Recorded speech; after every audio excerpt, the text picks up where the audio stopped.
como esa energía, perdón, se va, no perdiendo, sino que se va disipando. Como esa energía se va disipando, para que esta cadena funcione, es necesario estar constantemente, constantemente entregando un aporte energético. Por eso ustedes siempre van a escuchar científicos que dicen que si el sol se apagara, la vida en la Tierra se acabaría, no tendríamos cómo, etcétera, etcétera, por eso. ¿No? Porque finalmente es el sol lo que mantiene a la Tierra con vida. Y otra cosa importante que hay que notar aquí, y primero voy a tener que borrar hartos dibujitos, así que aquí puede que me tarde. Ah, no, no me va a tardar tanto, parece. Necesito blanquito de nuevo. Entonces, voy a borrar algunos nomás, que después ya perfecciono el resto.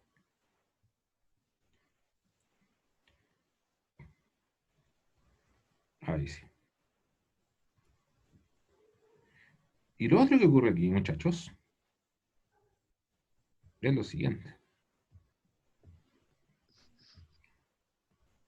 Ya me afané, voy a borrarlo entero todo.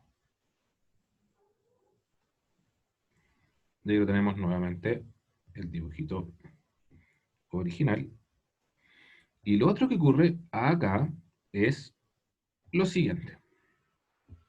El flujo de energía es unidireccional. La energía pasó de aquí para acá, de aquí para acá, de aquí para acá. ¿Ya? Y no vuelve. ¿Ya? Es decir, no va a ocurrir algo así, que pase energía para allá. Eso no va a ocurrir, porque las plantas, los productores, no utilizan energía química para fabricar su alimento, utilizan la energía luminosa. Entonces este tipo de transferencias simplemente no ocurre. ¿Ya? Entonces, vamos a poner acá, abajito, flujo unidireccional. Y que además requiere un aporte constante. Porque si se detiene ese aporte, entonces se detiene esta cadenita. Ahora bien, con la materia pasa otra cosa. Con la materia pasa lo siguiente. ¿De dónde saca materia? Por favor, entiendan que al hablar de materia me estoy refiriendo a átomos, moléculas y en el fondo entidades materiales. Me estoy refiriendo a la parte química de todo este asunto. ¿Ya? La pregunta es, ¿de dónde saca materia la plantita? ¿De dónde saca El átomos la suelo, planta para su crecimiento? el piso, ¿Qué saca del piso? nutrientes, minerales de Minerales. agua, ¿Ya? Lo voy a poner como sales. ¿Y qué más? agua, Perfecto. ¿De dónde más saca materia? Además del piso. la Del lluvia, oxígeno. El aire. El Del CO2. aire. CO2, el Del carbono, aire saca el CO2. ¿Ya? el carbono terminal. Perfecto. Voy a ver que me quedó horriblemente escrito aquí. Voy a escribirlo mejor. Voy a poner, ahora sí, sales, nutrientes, agua. Bien, con eso, esa plantita va a fabricar algo súper importante que son azúcares. ¿Ya? Distintos tipos de azúcares. Ahora, ¿qué pasa?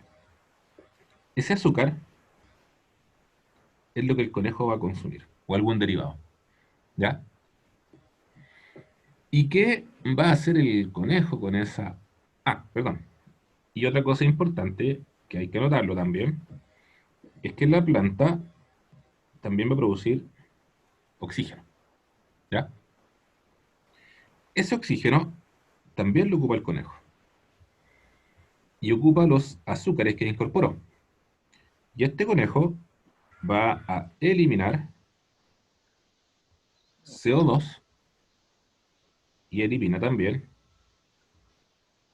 agua. Después, ocurre exactamente lo mismo cuando ese conejo pasa a ese felino. Este felino también toma el oxígeno y también va a eliminar CO2 y también va a eliminar agua. Pero aquí viene la diferencia con respecto a los procesos anteriores. Porque este CO2 puede pasar nuevamente acá,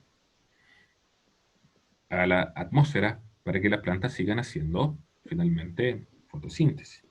Esta agua puede formar parte de esa agua. Ahora, en realidad no, no, casi nunca, pero sigue siendo la misma agua en el fondo. ¿Ya? Y hay otra cosa que también es importante, y es que las deposiciones de este conejito, las deposiciones de este felino, además de la orina que pueden eliminar, y además de todos los elementos que van a liberar cuando se mueren, también pasan a formar parte de los nutrientes que sirven a las plantas. Entonces, en este caso, a diferencia de la energía, esto sí puede tener un flujo cíclico, hasta cierto punto cerrado, en donde los elementos se reciclan, ¿ya? Se reciclan. Y esto supone una diferencia importante. Nosotros dependemos completamente del Sol, en términos energéticos, pero la materia que hay en la Tierra, la materia que hay en nuestro planeta, ¿ya? Los átomos que hay en nuestro planeta, no han variado en gran cantidad desde hace millones de años. ¿Ya? La materia que hay en la Tierra no varía, salvo sutilmente gracias a la llegada de uno que otro meteorito, un poco de polvo espacial. Pero si tú analizas la masa de la Tierra ahora o 100.000 años atrás, muy probablemente la diferencia sea mínima, imperceptible dentro de toda la masa que hay. Por lo tanto, eso nos lleva a pensar en esta idea de que los elementos necesariamente tienen que estar siendo reciclados. De modo que, voy a guardar esa imagen de todos modos, de modo que tenemos lo siguiente. Tenemos lo siguiente. La energía, hay transferencias entre productores y consumidores. Y desde aquí vamos nosotros a estudiar al menos dos fenómenos. Vamos a estudiar tres fenómenos en realidad. Vamos a estudiar uno, que se conoce como fotosíntesis, que es cuando las plantas fijan energía. El otro, que se conoce como respiración celular, que es cuando nosotros obtenemos energía a partir de los elementos que comemos. Y un tercero que se llama fermentación, que también nos sirve para obtener energía a partir de los alimentos, de los nutrientes que nosotros vamos a recibir. Nosotros vamos a analizar todos esos. Y con respecto a la materia, vamos a analizar los siguientes, que se llaman ciclos biogeoquímicos, que en el fondo es estudiar de qué manera los elementos que se reciclan son reciclados por los organismos. Ustedes conocen uno, que lo estudian desde chiquititos, el ciclo del agua, ¿ya? Forma parte de los ciclos biogeoquímicos, pero vamos a estudiar también el ciclo del oxígeno y vamos a estudiar el ciclo del nitrógeno y vamos a estudiar el ciclo del fósforo, ¿ya? ¿Y el del carbono? Está ahí incluido, dentro del oxígeno y el carbono. ¿Ya? Vamos a estudiar esos cuatro ciclos nosotros, como parte de esta nueva parte de los contenidos. Recordemos que la idea es que estudiemos la influencia de los elementos abióticos, ya, abióticos en los ecosistemas. ¿Ya? Entonces, vamos a mencionar algunas relaciones con respecto a esto. Voy a partir por esta que en el fondo habla más o menos un poco de lo mismo. Estas cositas, bueno, lo voy a dejar ahí nomás. A recordar ya el concepto de ecosistema. Ya, acá está un ecosistema, lo que dice es una comunidad biológica donde conviven muchas poblaciones de organismos de distintas especies, conviven con su medio también abiótico, ¿ya? O sea, factores bióticos y abióticos. Aquí nos muestra este arrecife de coral, ¿ya? Y nos menciona, por ejemplo, las características que tenga el agua, ¿ya? Y de qué manera esas características, como la temperatura, la cantidad de nutrientes, van a afectar a la composición de ese ecosistema. Tenemos que tener siempre presente esto, ¿ya? Esto lo vamos a ver también más adelante, que tiene que ver con las tramas tróficas. Y aquí está más o menos la misma idea de lo que yo les conversaba recién. Lo que nosotros tenemos acá con las flechitas amarillas es la forma en cómo fluye la energía. Entonces nos dice, la energía del sol pasa hacia los productores, que se transfiere hacia los consumidores, ¿ya? Y ojo que aquí aparece un componente que yo no cité, más por olvido que por otra cosa, que son los descomponedores. Tenemos acá algunos descomponedores. Hacia ellos también fluye la energía. Pero esa energía se disipa. ¿Y quién nos dice? Como en la forma de calor. Esas flechitas nos muestran calor, se está disipando, se pierde, entre comillas. Mr. Fayón después puede tener una discusión conmigo por esto. Ya, se disipa hacia la atmósfera bajo la forma de calor. El calor es una de las energías residuales menos útiles que existen. Esa cuestión también es importante de considerar. El calor es tan inútil que la mayoría de las máquinas lo desechan finalmente. No lo reutilizan de una manera inteligente. Un auto se calienta, un computador se calienta, una ampolleta se calienta. A eso me refiero con que es un tipo de energía muy ineficiente, que sirve muy poco. Sí, hay máquinas que funcionan con calor, pero son muy costosas. Una locomotora a vapor funciona calentando el agua, pero es costosísimo desde el punto de vista energético. El calor es entonces una energía residual. En cambio, las moléculas, es decir, la materia, que está acá representado con las flechas verdes, sí se recicla, sí se recicla. Cobra una importancia extraordinaria esto que vemos acá. Esa flechita que está ahí abajo es la manera en cómo los descomponedores devuelven moléculas inorgánicas a la Tierra, para que después, en la Tierra, esas moléculas inorgánicas puedan ser utilizadas por los productores para mantener este ciclo. Nosotros necesitamos imperiosamente a los descomponedores. Y de hecho, esto es algo que en estos nuevos tiempos de mayor cuidado ambiental ha ido aumentando considerablemente la cantidad de personas, incluso en situaciones de bastante adversidad, que por ejemplo tienen lumbricarios. Es decir, tienen cajas con lombrices en sus casas para echar ahí la comida, los restos orgánicos, y que de esa manera las lombrices hagan esa función y devuelvan un nutriente a la tierra. Y después tienes tu compost, que lo utilizas en tu propio jardín, lo utilizas en alguna huerta familiar, en alguna mini plantación que tengas para autoabastecerte. Hay muchas personas que están haciendo eso. Y es una muy buena estrategia, sustentable y amistosa con el ambiente, ¿ya?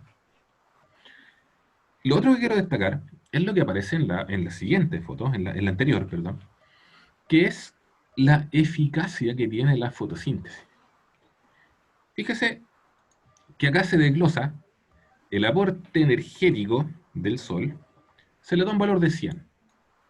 Bueno, más de la mitad, o muy poquitito más de la mitad, de la energía que el Sol está emitiendo es absorbida en la superficie de la Tierra. La Tierra se calienta simplemente.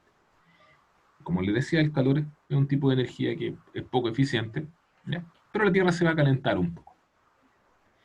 Hay un porcentaje, también importante, de energía que es reflejada por las nubes, por las partículas de polvo en la atmósfera, por la humedad, incluso por la superficie terrestre, se refleja hacia el ambiente. Ya, se refleja hacia el espacio en realidad.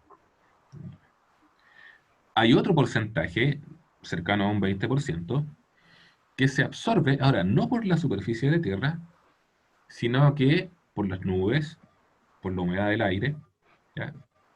Y por lo tanto no llega hasta la superficie. Hay que diferenciar estos dos, ¿ya? Una llega hasta la superficie y la otra se queda solamente en la atmósfera. Y de toda la energía que el Sol envía, apenas, apenas entre un 1 y un 2% es capturado por los productores. O sea, las plantas, de toda la energía que el Sol está enviando, ocupan una mísera cantidad de esa energía en la producción de moléculas orgánicas. Este número podría ir descendiendo dependiendo de la cantidad de bosques que nosotros vayamos teniendo. Bueno, acá ustedes pueden ver una cuestión bien interesante ahora que se está acercando de a poquitito el verano, y es que si yo tengo plantas acá, bueno, estoy haciendo que en vez de llegar un 51% de energía a la superficie de la Tierra, llegue apenas un 48 o 49, en el entendido de que el otro 1 o 2 lo captarían esas plantas. Y eso hace una diferencia significativa en el control de la temperatura terrestre. No se olviden que, a pesar de que no parece ser así por esta pandemia, el principal problema que tiene hoy la humanidad es el cambio climático. ¿Ya? El virus es absolutamente secundario. El principal problema que tenemos nosotros es el cambio climático. Y de hecho, eh, tenía por aquí, no, no era en la otra imagen. Después vamos a hablar de eso nosotros, ¿ya? Ahí están estas dos partes, que es lo que quería mencionar al menos inicialmente, es la relación entre los flujos de materia y los flujos de ¿Ya? energía. Dígame. ¿Va a subir este PowerPoint? Sí, sí, sí, lo voy a subir. Creo que hoy día, deja ver si encuentro acá. No, esta es la segunda parte, esta es lo de los ciclos biogeoquímicos. Después lo vamos a estudiar eso. ¿Ya? Y deja cambiar el PowerPoint al otro que es este. Este también va a estar, ¿ya? Por si acaso. Entonces, nuevamente, un poco de ejemplo con un sistema. Ya, ya aquí quería llegar, a esta partecita. Ya. Aquí nosotros estamos viendo esta palabrita que está aquí, que es muy famosa en los últimos años, ya que es la palabra ecología. Nosotros estamos hablando de ecosistemas, nosotros tenemos que tratar de promover el cuidado ambiental.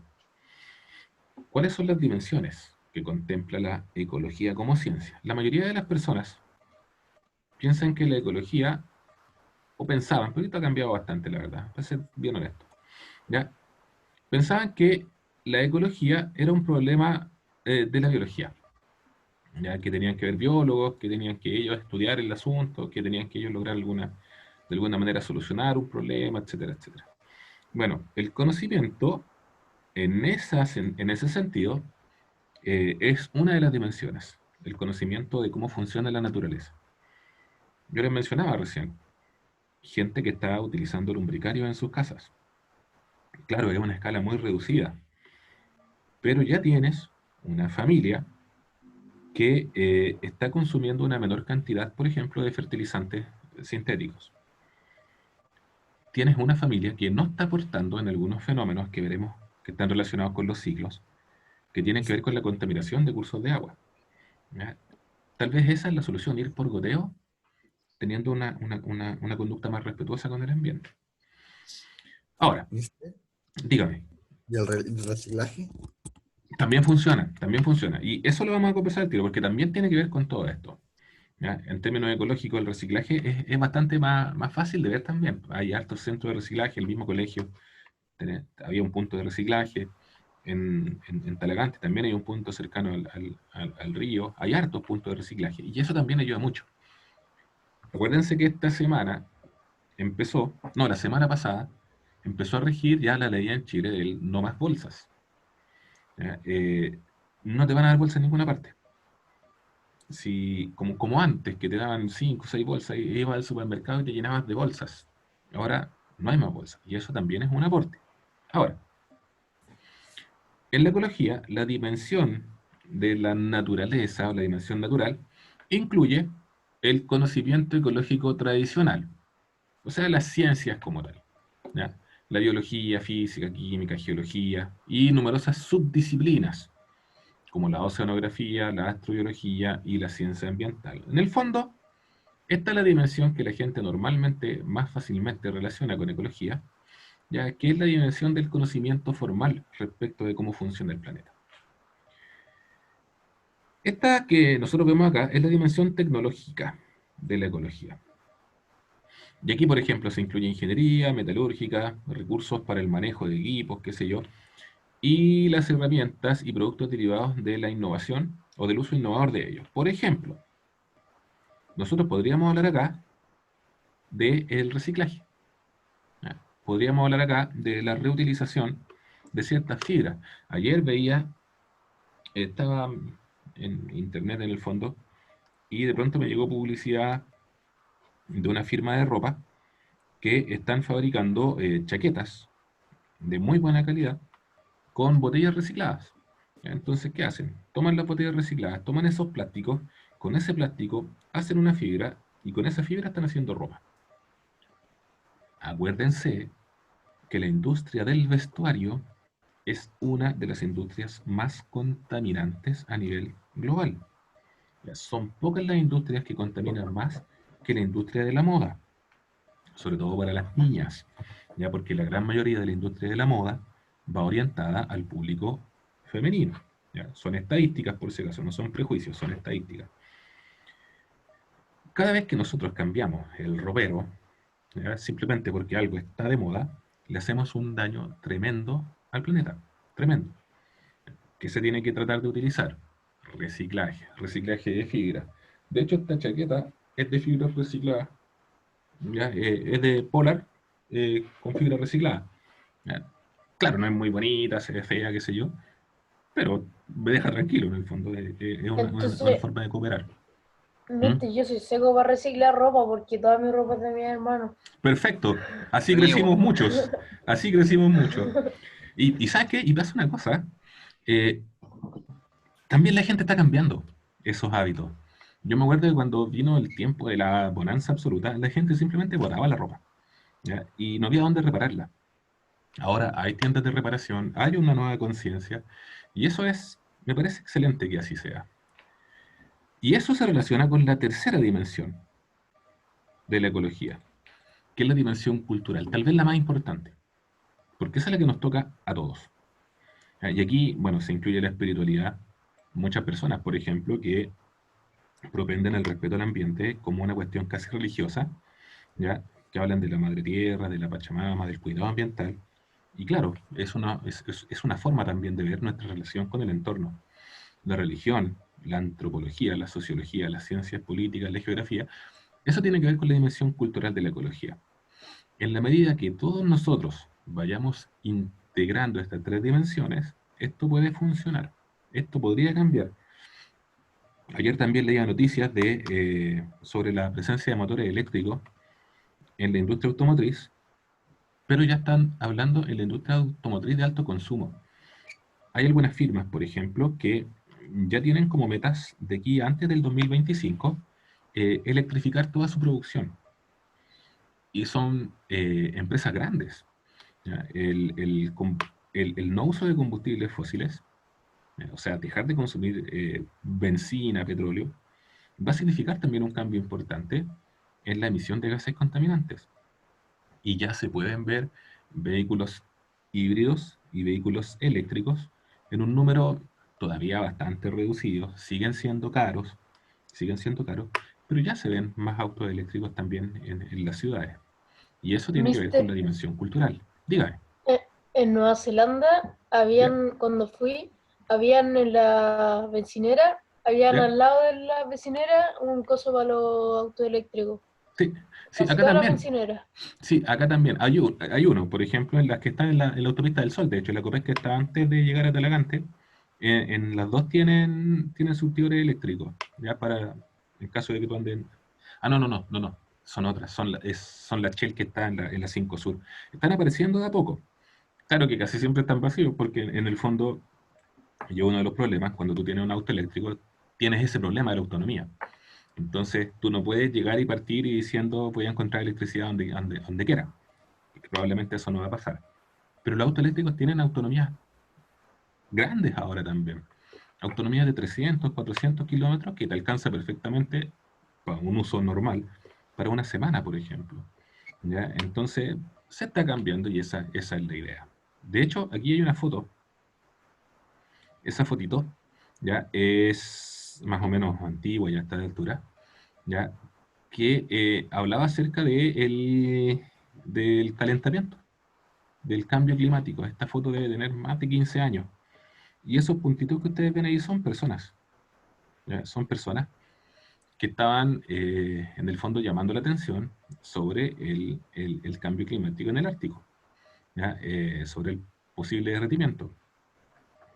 Esta semana también salió una noticia de un fuerte desprendimiento de una columna de hielo en el Océano Polar Ártico, no me acuerdo en qué zona en particular, pero evidencia del cambio climático. ¿Ya? O sea, la cosa está fea, digamos, ¿ya? La cosa está fea. Bien. Vamos a hablar primero de los flujos de energía nosotros. ¿Ya? Eso va a ser ya la próxima clase, nos queda un minutito. ¿Ya? Pero ese va a ser nuestro primer tema. ¿Ya? Vamos a hablar de los cambios del flujo de energía. Aquí vamos a hablar puntualmente de dos tipos de reacciones, que son la fotosíntesis y la respiración celular, cómo están interconectadas y en qué consiste cada una de ellas. ¿Ya? Vamos a hablar un poquitito de esta idea, ¿ya? Cómo ocurre dentro de una planta, cuáles son los cambios que están ocurriendo. ¿Ya? Así que en eso nos vamos a entretener, insisto, el próximo lunes. Recuerden, muchachos, para los que se incorporaron al final, sobre todo, recuerden que, les decía, el próximo lunes vamos a terminar con un quiz, donde entrarían los contenidos de esta clase, más la clase del próximo lunes, unas 6 preguntas más o menos en los últimos 15 minutos, para que estén atentos a la clase y estén atentos a la clase siguiente también. Martes, ¿no? Martes, tiene razón, ¿verdad que día es martes? Próximo martes. Bien, muchachos, eso por hoy.